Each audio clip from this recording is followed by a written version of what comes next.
कर्पूर्णगौरं करुणावतारं संसारसारं भुजगेन्द्रहारं सदा वसन्तं हृदयारविन्दे भवं भवानी सहितं नमामि। आज हम आपको शिव महापुराण के द्वितीय अध्याय की कथा का श्रवण कराने जा रहे हैं। यह कथा देवराज ब्राह्मण और चंचला की कथा है।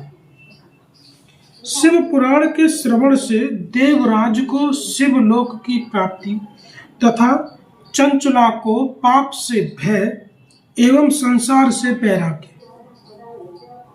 श्री शौनक जी ने कहा, हे महाभाव सूत जी, आप धन्य हैं, परमार्थ तत्व के ज्ञाता हैं। आपने कृपा करके हम लोगों को यह बड़ी अद्भुत एवं दिव्य कथा सुनाई है। भूतल पर इस कथा के समान कल्याण का सर्वश्रेष्ठ साधन दूसरा कोई नहीं है। यह बात हमने आज आपकी कृपा से निश्चय पूर्वक समझ ली।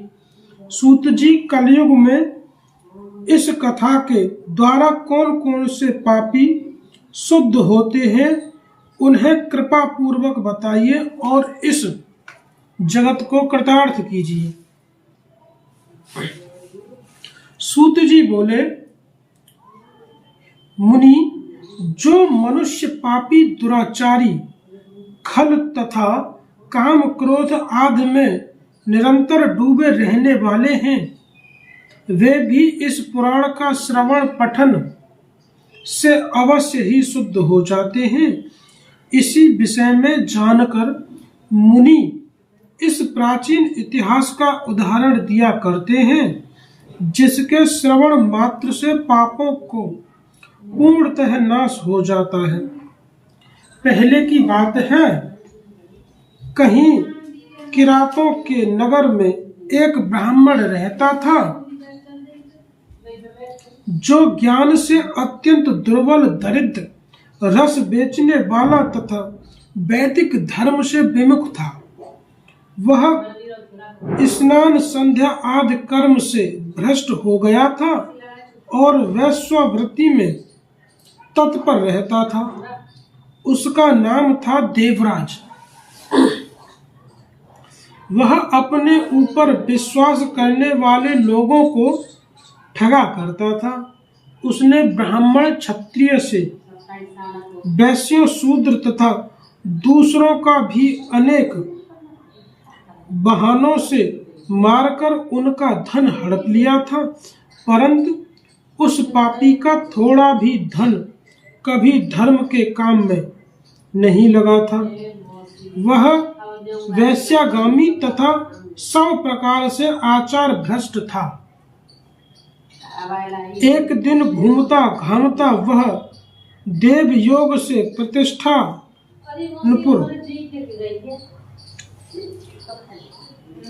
एक दिन घूमता घामता वह देव योग से प्रतिष्ठानपुर झूसी प्रयाग में जा पहुंचा। वहां उसने एक शिवालय देखा, जहां बहुत से साधु महात्मा एकत्र हुए थे। देवराज उस शिवालय में ठहर गया, किंतु वहां उस ब्राह्मण को ज्वर आ गया। उस ज्वर से उसको बड़ी पीड़ा होने लगी। वहां एक ब्राह्मण देवता शिव पुराण की कथा सुना रहे थे। ज्वर में पड़ा हुआ देवराज ब्राह्मण के मुखार बिंद से निकली हुई उस शिव कथा को निरंतर सुनता रहा। एक मास के बाद वह ज्वर से अत्यंत पीड़ित होकर चला गया। यमराज के दूत आए और उसे पासों से बांधकर बलपूर्वक यमपुरी में ले गए। इतने में ही शिवलोक से भगवान शिव के पार्षद गण आ गए। उनके गौर अंग कर्पूर के समान उज्जवल थे। हाथ में त्रिशूल से सुशोभित हो रहे थे, उनके संपूर्ण अंग में भस्म से उद्भासित थे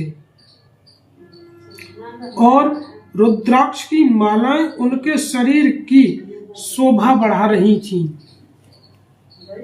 वे सबके सब क्रोध पूर्वक यमपुरी में गए और यमराज के दूतों को मार पीट कर बार बार धमकाकर उन्होंने देवराज को उनके चंगुल से छुड़ा लिया और अत्यंत अद्भुत विमान पर बैठाकर जब वे शिवदूत कैलाश जाने को उद्यत हुए, उस समय यमपुरी में बड़ा भारी कोलाहल मच गया। उस कोलाहल को सुनकर धर्मराज अपने भवन से बाहर आए। साक्षात दूसरे रुद्रों के समान प्रतीत होने वाले उन चारों दूतों को देखकर धर्मज्ञ धर्मराज ने उनका विधि पूर्वक पूजन किया और ज्ञान दृष्टि से देखकर सारा वृत्तांत जान लिया। उन्होंने भय के कारण भगवान शिव के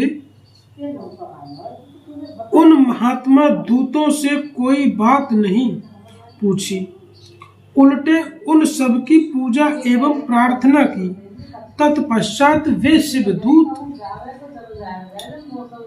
कैलाश को चले गए और वहां पहुंचकर उन्होंने उस ब्राह्मण को दया सागर सांब शिव के हाथों में दे दिया। श्री शौनक जी ने कहा, हे महाभाग सूत जी, आप सर्वज्ञ हैं। महामते आपके कृपा प्रसाद से मैं बारंबार कृतार्थ हुआ। इस इतिहास को सुनकर मेरा मन अत्यंत ही आनंद में निमग्न हो रहा है।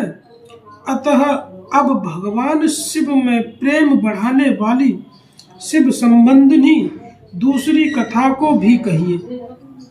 सूत जी बोले, शौनक सुनो, मैं तुम्हारे सामने गोपनीय वस्तु का भी वर्णन करूंगा, क्योंकि तुम शिव के भक्तों में अग्रण्य तथा वेद वेत्ताओं में शिव श्रेष्ठ हो।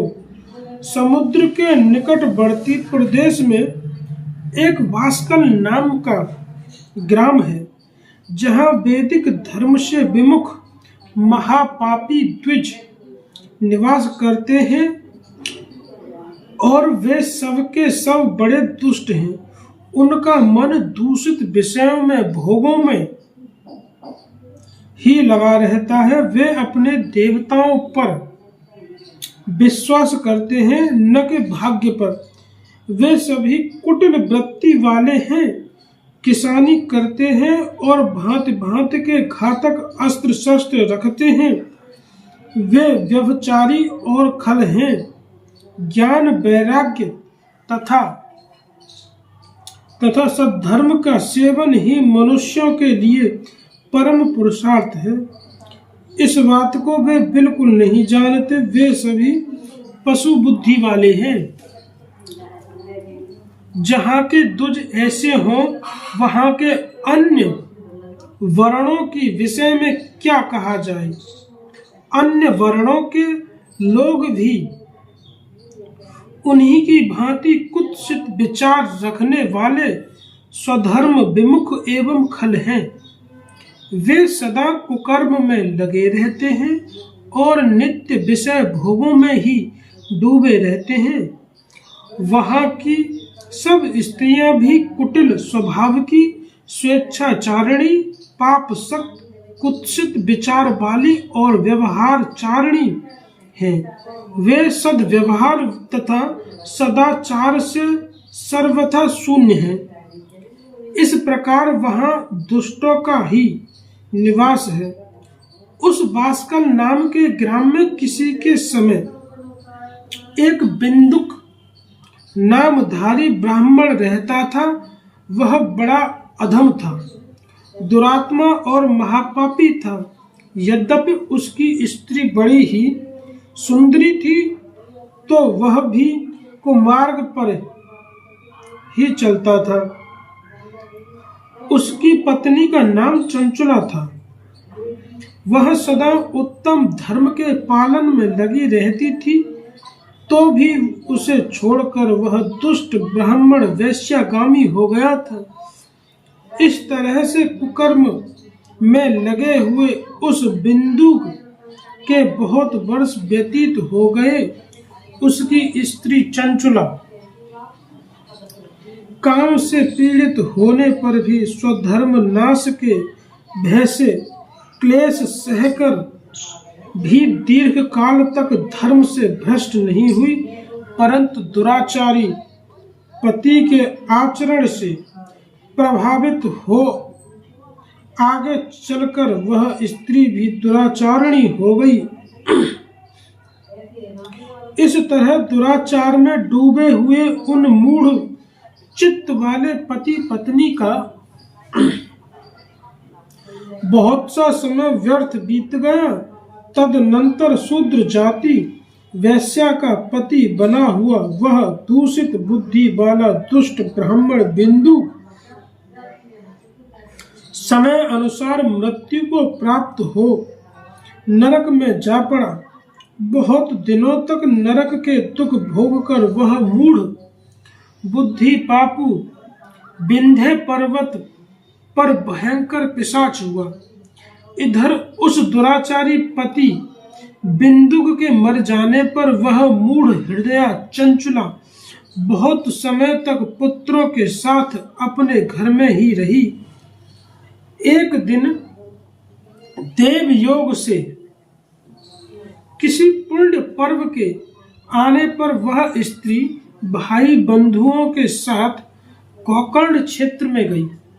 तीर्थ यात्रियों के संग से उसने भी उस समय जाकर किसी तीर्थ के जल में स्नान किया।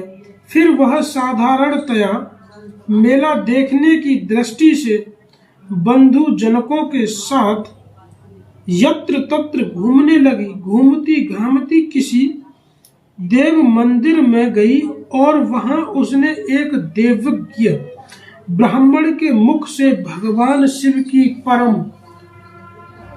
परम पवित्र एवं मंगलकारी उत्तम पौराणिक कथा सुनी। कथावाचक ब्राह्मण कह रहे थे कि जो स्त्रियां पर पुरुषों के साथ व्यभिचार हो जाती हैं, तब यमराज के दूत उनकी योनियों में तपे हुए लोहे का परिघ डालते हैं। पौराणिक ब्राह्मणों के मुख से यह वैराग्य बढ़ाने वाली कथा सुनकर चंचुला भय से व्याकुल हो गई, वहां कांपने लगी। जब कथा समाप्त हुई और सुनने वाले सब लोग वहां से बाहर चले गए, तब वह भयभीत नारी एकांत में शिव पुराण की कथा बांचने वाले उन ब्राह्मण देवताओं से बोली। चंचुला ने कहा, ब्राह्मण, मैं अपने धर्म को नहीं जानती थी, इसलिए मेरे द्वारा बड़ा दुराचार हुआ। स्वामिनी, मेरे ऊपर अनुपम कृपा करें, आप मेरा उद्धार कीजिए। आज आपके वैराग्य रस से ओतप्रोत इस प्रवचन को सुनकर मुझे बड़ा भय लग रहा है।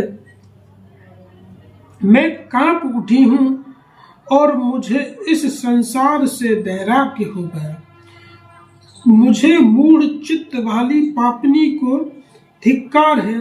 मैं सर्वदा निंदा के योग्य हूँ, कुत्सित विषयों में फंसी हुई हूँ और अपने धर्म से विमुख हो गई हूँ।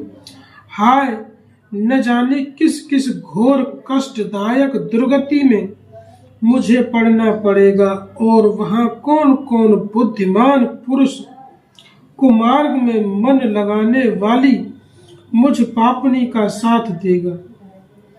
मृत्यु काल में उन भयंकर यमदूतों को मैं कैसे देखूंगी?